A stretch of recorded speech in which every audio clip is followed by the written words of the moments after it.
Hello friends, welcome to my YouTube channel. ಹೇಗಿದ್ದೀರಾ ಎಲ್ಲರೂ? ನಾನಿವತ್ತು ಕಾಜಾ ರೆಸಿಪಿ ತೋರಿಸ್ತಾ ಇದ್ದೀನಿ. ತುಂಬ ಟೇಸ್ಟಿಯಾದಂಥ ಸ್ವೀಟ್ ರೆಸಿಪಿ ಇದು.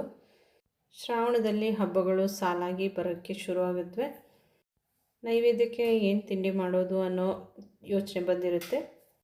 ನಿಮಗೆ ಯೂಸ್ಫುಲ್ ಅನಿಸಿದರೆ ಇದನ್ನು ಒಂದ್ಸಲ ಟ್ರೈ ಮಾಡಿ ನೋಡಿ. ತುಂಬಾ ಟೇಸ್ಟಿಯಾಗಿದೆ.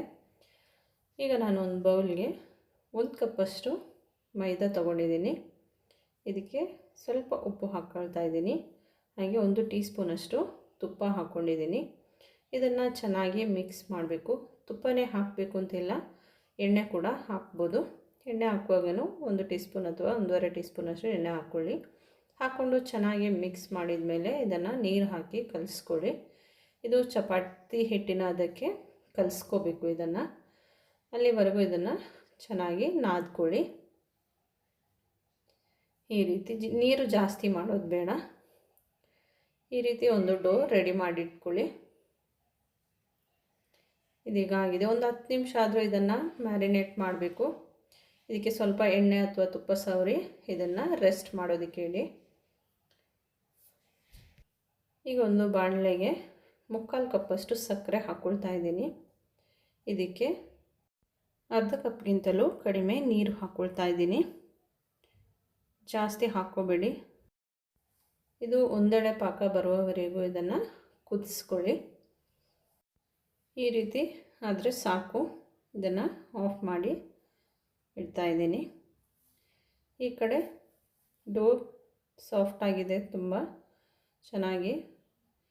ಈಗ ಇದಕ್ಕೆ ಕೈಗೆ ಅಂಟಿದಂಗೆ ಸ್ವಲ್ಪ ಮೈದಾ ಹಾಕ್ಕೊಂಡು ಇದನ್ನು ಸಣ್ಣ ಸಣ್ಣ ಬೌಲಾಗಿ ಮಾಡ್ತಾಯಿದ್ದೀನಿ. ಚಪಾತಿ ಹಿಟ್ಟಿನಷ್ಟು ದೊಡ್ಡದು ಬೇಡ, ಅದಕ್ಕಿಂತ ಸ್ವಲ್ಪ ಸಣ್ಣದೇ ಮಾಡ್ಕೊಳ್ತಾ ಇದ್ದೀನಿ ಇದನ್ನು ನಾನು. ಈಗ ಇದನ್ನು ಲಟ್ಟಿಸ್ಕೋಬೇಕು. ಸ್ವಲ್ಪ ಪೌಡ್ರ್ ಸ್ಪ್ರೆಡ್ ಮಾಡಿ ಆಮೇಲೆ ಇದನ್ನು ಲಟ್ಟಿಸ್ಕೊಳ್ಳಿ. ಇದೇ ರೀತಿ ರೌಂಡ್ ಶೇಪಲ್ಲಿ ಮಾಡ್ಕೊಳ್ಳಿ. ಚಪಾತಿ ಹಿಟ್ಟಿನಷ್ಟೇ ದೊಡ್ಡದೇ ಇರಬೇಕು.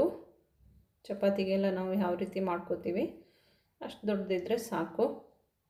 ತುಂಬ ಸಣ್ಣದೆಲ್ಲ ಮಾಡೋದಕ್ಕೆ ಹೋಗಬೇಡಿ. ಸ್ವಲ್ಪ ತೆಳ್ಳಗಿದ್ರೇ ಒಳ್ಳೆಯದು. ಈ ರೀತಿ ಟರ್ನ್ ಮಾಡಿ ಶೇಪ್ ಮಾಡ್ಕೊಳ್ಳಿ. ಮೈದಾ ಬೇಗ ಅಂಟುತ್ತೆ, ಅದಕ್ಕೆ ನೋಡಿ ಮಾಡ್ಕೊಳ್ಳಿ. ಇದೇ ರೀತಿ ಎಲ್ಲನೂ ನಾನು ಮಾಡ್ಕೊಂಡಿದ್ದೀನಿ. ಈಗ ಏನು ಮಾಡಬೇಕು ಅಂದರೆ ಸ್ವಲ್ಪ ಮೈದಾ ಹಿಟ್ಟಿಗೆ ಎಣ್ಣೆ ಹಾಕ್ಕೊಳ್ತಾ ಇದ್ದೀನಿ. ಹಾಕ್ಕೊಂಡು ಚೆನ್ನಾಗಿ ಈ ರೀತಿ ಪೇಸ್ಟ್ ಥರ ಮಾಡ್ಕೊಳ್ತಾ ಇದ್ದೀನಿ. ಇದನ್ನು ಈ ಥರ ನಾವು ಮಾಡಿಟ್ಟಿರುವಂಥ ಚಪಾತಿ ಇದೆಯಲ್ಲ ಅದಕ್ಕೆ ಹಾಕ್ಕೋಬೇಕು. ಹಾಕ್ಕೊಂಡು ಪೂರ್ತಿಯಾಗಿ ಸ್ಪ್ರೆಡ್ ಮಾಡ್ಕೊಳ್ಳಿ. ಒಂದು ಆಯಿಲ್ ಬ್ರಷ್ ತಗೊಂಡು ಸ್ಪ್ರೆಡ್ ಮಾಡ್ಕೊಳ್ಳಿ. ಆಯಿಲ್ ಬ್ರಷ್ ಇಲ್ಲ ಅಂದರೆ ಕೈಯಲ್ಲೇ ಮಾಡ್ಕೊಳ್ಳಿ, ಇಲ್ಲದಿದ್ದರೆ ಸ್ಪೂನಲ್ಲಿ ಸ್ಪ್ರೆಡ್ ಮಾಡ್ಕೊಳ್ಳಿ. ಈ ರೀತಿ ಎಲ್ಲ ಕಡೆನೂ ಸ್ಪ್ರೆಡ್ ಮಾಡ್ಕೋಬೇಕು. ಮಾಡಿ ಆದಮೇಲೆ ಇನ್ನೊಂದು ಲೇಯರ್ನ ತೆಗೆದು ಅದರ ಮೇಲೆ ಹಾಕ್ಕೋಬೇಕು. ಸೇಮ್ ಅದೇ ರೀತಿ ಇದನ್ನು ಮಾಡ್ಕೋಬೇಕು. ಸ್ವಲ್ಪ ಈ ರೀತಿ ಹಾಕ್ಕೊಂಡು ಇದನ್ನು ಪೂರ್ತಿಯಾಗಿ ಬ್ರಷ್ ಮಾಡ್ಕೊಳ್ಳಿ. ಬ್ರಷ್ ಆದಮೇಲೆ ಅದರ ಮೇಲೆ ಇನ್ನೊಂದನ್ನು ಇಡಿ. ಈ ರೀತಿ ಆಯಿಲ್ ಬ್ರಷ್ ಮಾಡೋದ್ರಿಂದ ಲೇಯರ್ ಆಗಿ ಸಿಗುತ್ತೆ. ಈಗ ಎಲ್ಲನೂ ಅದೇ ರೀತಿ ಮಾಡಿ ಇಟ್ಕೊಂಡಿದ್ದೀನಿ. ಈಗ ಇದನ್ನು ಈ ರೀತಿ ಫೋಲ್ಡ್ ಮಾಡ್ಕೋಬೇಕು. ಈ ರೀತಿ ರೋಲ್ ಮಾಡ್ಕೊಳ್ಳಿ. ಲಾಸ್ಟಿಗೆ ನಾನು ಸ್ವಲ್ಪ ಮೈದಾ ಹಾಗೂ ಎಣ್ಣೆ ಬ್ಯಾಟರ್ನ ಸ್ಪ್ರೆಡ್ ಮಾಡಿ ಇದನ್ನು ಅಂಟಿಸ್ಕೊಳ್ತಾ ಇದ್ದೀನಿ. ಈಗ ಇದನ್ನು ಯಾವ ರೀತಿ ಬೇಕೋ ಆ ರೀತಿ ಕಟ್ ಮಾಡ್ಕೊಳ್ಳಿ. ಸಣ್ಣದಾಗಿ ಬೇಕಾದರೆ ಮಾಡ್ಕೋಬೋದು, ಚೆನ್ನಾಗಿರುತ್ತೆ. ನಾನು ಸ್ವಲ್ಪ ದೊಡ್ಡದಾಗಿ ಮಾಡ್ತಾಯಿದ್ದೀನಿ. ಈ ರೀತಿ ಎಲ್ಲನೂ ಕಟ್ ಮಾಡ್ಕೊಳ್ತಾ ಇದ್ದೀನಿ.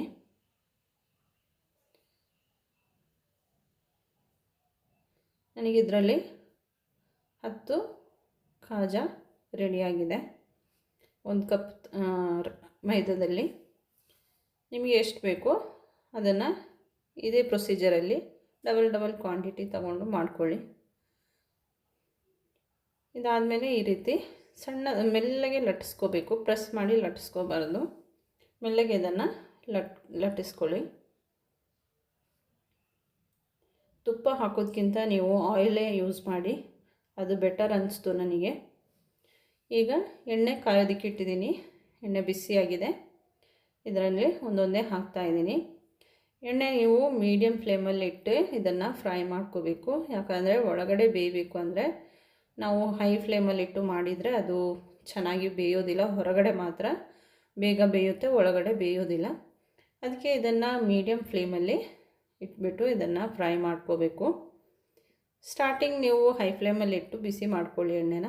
ಮತ್ತು ಫ್ಲೇಮ್ ಸ್ಲೋ ಇಟ್ಬಿಟ್ಟು ಅದಕ್ಕೆ ಇದನ್ನು ಒಂದೊಂದಾಗಿ ಹಾಕ್ಕೊಳ್ಳಿ.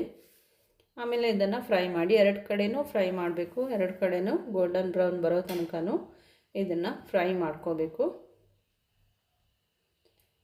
ಈ ರೀತಿ ಮಾಡ್ಕೊಳ್ಳಿ. ಮಾಡಿ ಚೆನ್ನಾಗಿ ಗೋಲ್ಡನ್ ಬ್ರೌನ್ ಬಂದಮೇಲೆ ಇದನ್ನು ತೆಗಿಬೇಕು. ಇದೀಗ ಆಗಿದೆ. ಇದನ್ನು ತೆಗಿತಾ ಇದ್ದೀನಿ. ಈಗ 2ನೇ ಸಲನೂ ಹಾಕ್ಕೊಂಡು ಅದೇ ರೀತಿ ಫ್ರೈ ಮಾಡಿ ಇದನ್ನು ತೆಗಿತಾ ಇದ್ದೀನಿ. ಇದು ಕೂಡ ರೆಡಿಯಾಗಿದೆ. ಈ ರೀತಿ ಇದನ್ನು ತೆಗೆದು ಇಡಿ. ಸ್ವಲ್ಪ ತಣ್ಣಗಾಗಬೇಕು. ಈಗ ನಾವು ಮಾಡಿಟ್ಟಿರುವಂಥ ಪಾಕ ಏನಿದೆ ಅದರ ಮೇಲೆ ಇದನ್ನು ಹಾಕ್ಕೊಳ್ಳಿ. ಪಾಕ ಉಗುರು ಬೆಚ್ಚ ಇರಬೇಕು. ತುಂಬ ತಣ್ಣಗಾದರೆ ಅದು ಗಟ್ಟಿಯಾಗುತ್ತೆ. ಅದಕ್ಕೆ ಉಗುರು ಬೆಚ್ಚ ಇರುವ ಪಾಕದಲ್ಲಿ ಹಾಕ್ಕೊಂಡು ಈ ರೀತಿ ಅದ್ದಿ ತೆಗಿಬೇಕು. ಬೇಕಾದರೆ ಪಾಕ ಜಾಸ್ತಿ ಮಾಡಿಕೊಂಡು ಮುಳುಗೋ ಥರ ಇಟ್ಬಿಟ್ಟು ತೆಗಿಬೋದು, ಮತ್ತು ಅದು ವೇಸ್ಟ್ ಆಗುತ್ತೆ.